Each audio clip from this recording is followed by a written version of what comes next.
Kita beralih ke informasi lain. Saudara, kasus keracunan massal di Purwakarta, Jawa Barat masih diselidiki oleh polisi. Sejumlah saksi diperiksa, mulai dari juru masak hingga pengurus masjid.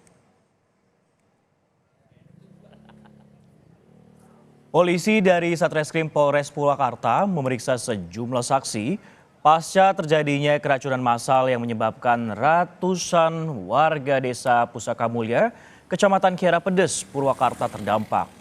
Mulai dari juru masak, pembungkus nasi kotak, donatur hingga pengurus Masjid Al-Hidayah Cikubang dimintai keterangan. Dari hasil pemeriksaan terungkap, pembagian nasi kotak pada Jumat Berkah sudah berlangsung selama 2 tahun yang dilakukan oleh donatur tetap yang juga warga setempat. Namun, nasi kotak yang disediakan berasal dari 2 lokasi, saudara.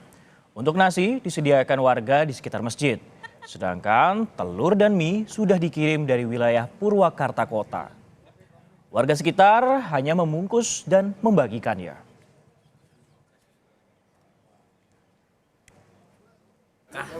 Bukan kali ini, selama 2 tahun deh. Sudah 2 tahun. 2 tahun ya. Selama ini pernah kejadian kayak gini, Pak?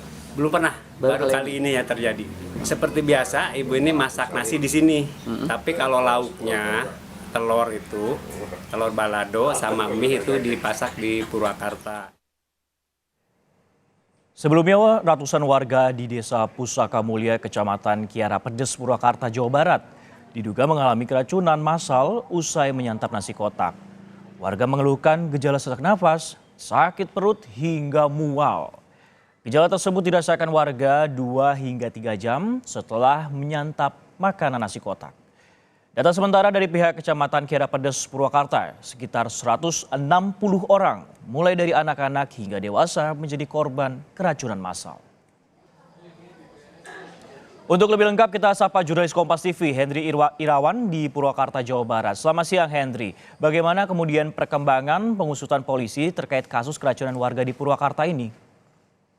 Iya, Francisco dan juga saudara, pasca keracunan massal ratusan warga di kampung Cikubang, Desa Pusaka Mulya, Kecamatan Kiara Pedes, Purwakarta, Jawa Barat, yang bersumber dari nasi kotak pada Jumat Berkah, polisi dari Satreskrim Purwakarta memeriksa sejumlah saksi-saksi yang diminta keterangan, mulai dari donatur yang memasak hingga DKM masjid tersebut.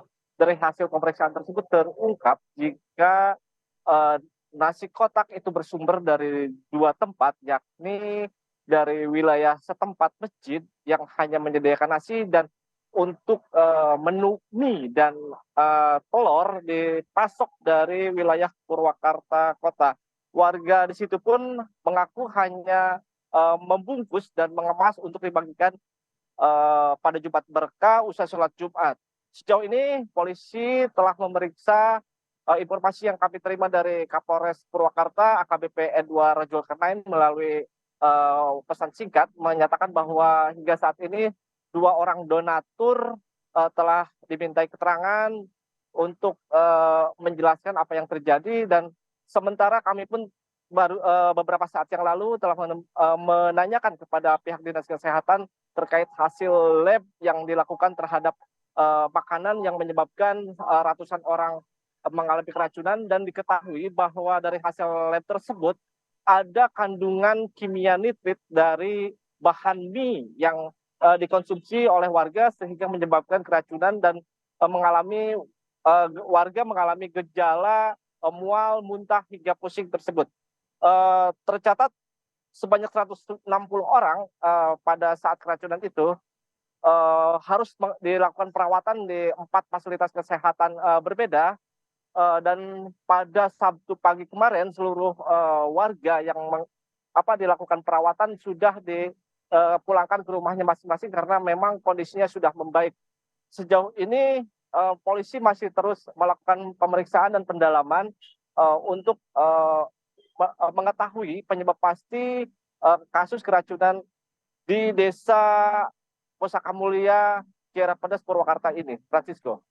Baik, Hendri Irawan, terima kasih atas laporan Anda. Jadi pihak kepolisian juga masih mencari dan dari hasil laboratorium Dinas Kesehatan diketahui bahwa mie ini mengandung bahan kimia dan seluruh korban setidaknya ada 160 yang dirawat di 4 fasilitas kesehatan sudah kembali pulang. Terima kasih Hendri Irawan yang melaporkan langsung terkait keracunan di Purwakarta.